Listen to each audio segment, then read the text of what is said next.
जा। जी। तुम क्यों परेशान हो? अपने लिए परेशान नहीं हूँ, रिदा के लिए बहुत परेशान हूँ। पता नहीं क्या होता जा रहा है, उसे दिन ब दिन इतनी कमज़ोर होती जा रही है। तुम परेशान मत हो, इंशाल्लाह सब ठीक हो जाएगा। दिल का जख्म है, कुछ वक्त तो लेगा। और तुम्हारा जख्म कब तक भरेगा? बस पहले से बहुत बेहतर है, ठीक हो जाएगा कुछ दिन। जल्दी से सही हो जाओ यार तुम, क्योंकि अब तुम्हारा ज़्यादा आना मुझे भी नहीं पसंद आ रहा।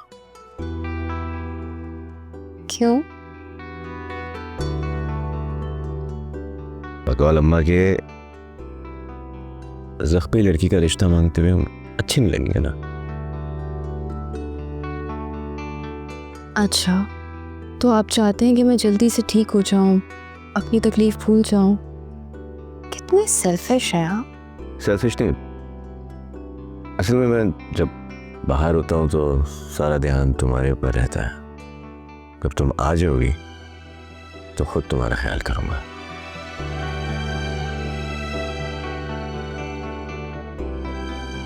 मैं देखती हूँ भाभी को मेरी कोई हेल्प ना चाहिए हो।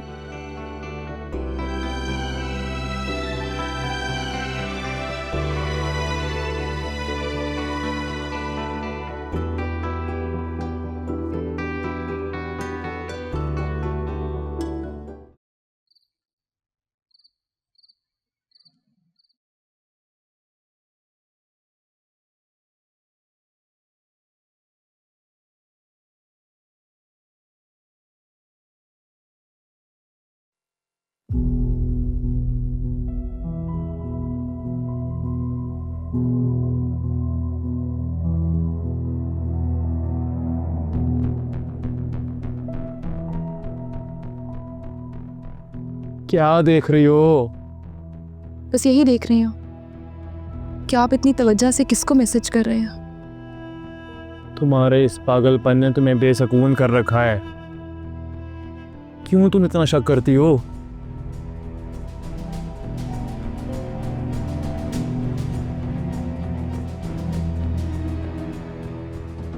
अच्छा, इधर आओ, बैठो मेरे पास।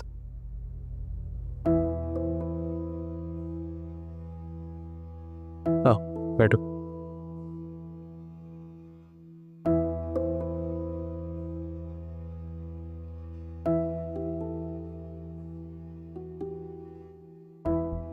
तुम्हें जो मैंने समझाया था, तुम्हें उस पर यकीन नहीं आया?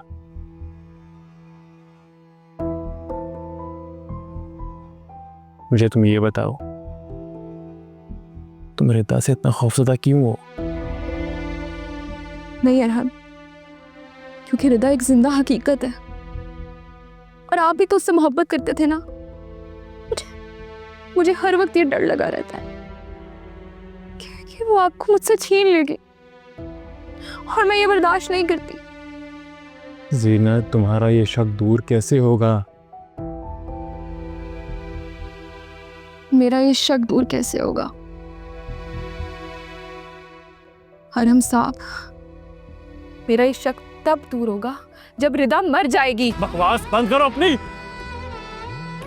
दोबारा तुम्हारी जुबान पे ऐसी बकवास आई तो तुम्हारा मुंह तोड़ दूंगा मैं, समझी तुम?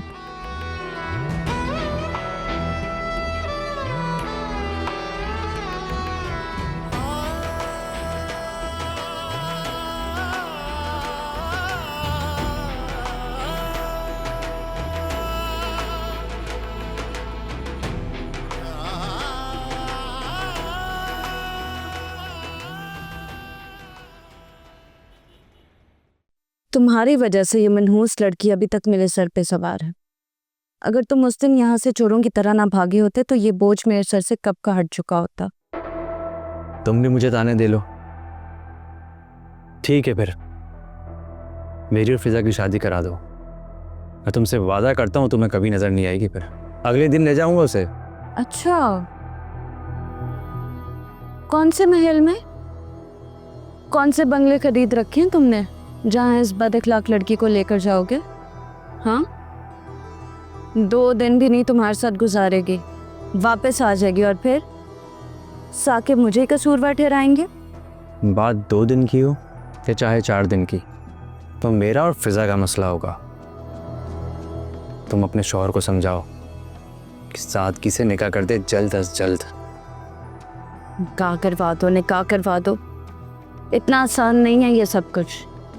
बातें ऐसे करते हो जैसे फिजा ज़ारून से नहीं तुमसे मोहब्बत करती हो। हाँ,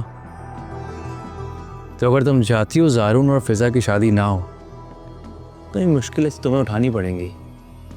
और ये मेरा वादा है तुमसे कि वो ज़िंदगी में तुम्हें कभी देखने को नहीं मिलेगी। तुम आराम से खुशी खुशी अपनी ज़िंदगी गुजारना।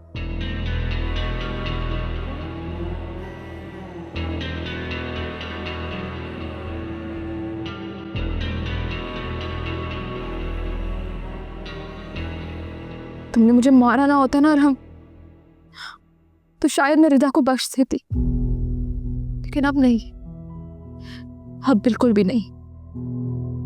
अब मैं उस लड़की को वहां मारूंगी ना जहां वो पूरी जिंदगी याद रखेगी कि उसका किसी से पाला पड़ा था।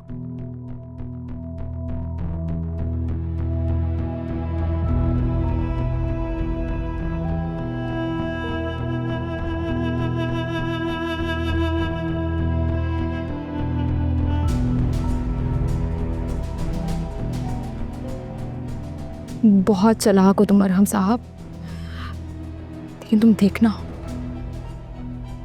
अब मैं तुम्हारे साथ करती क्या हूं।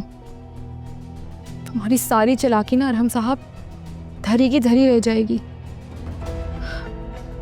तुम्हारे साथ तो मैं वो करूंगी कि तुम पूरी जिंदगी याद रखोगे। मैं तुम्हें बर्बाद कर दूंगी, छोड़ूंगी नहीं मैं तुम्हें। अब मैं तुम्हें छोड़ूंगी नहीं।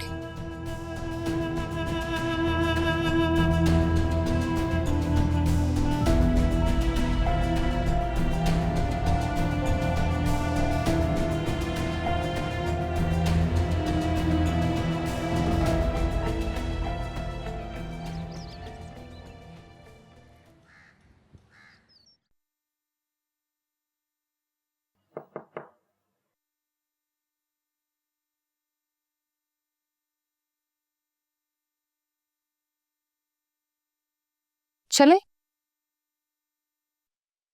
बेटा, एक बार फिर सोच लो।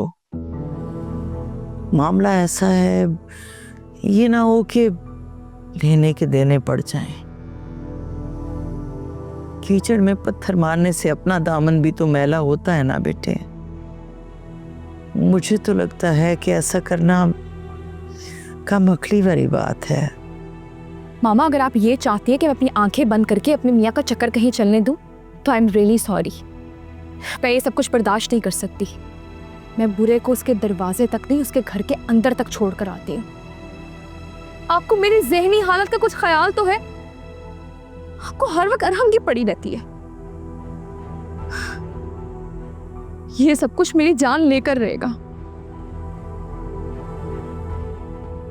अब तो या आर या पार। मैं अरहम की बदतमीजी और उसकी बेजारी के साथ इस तरह नहीं रह सकती।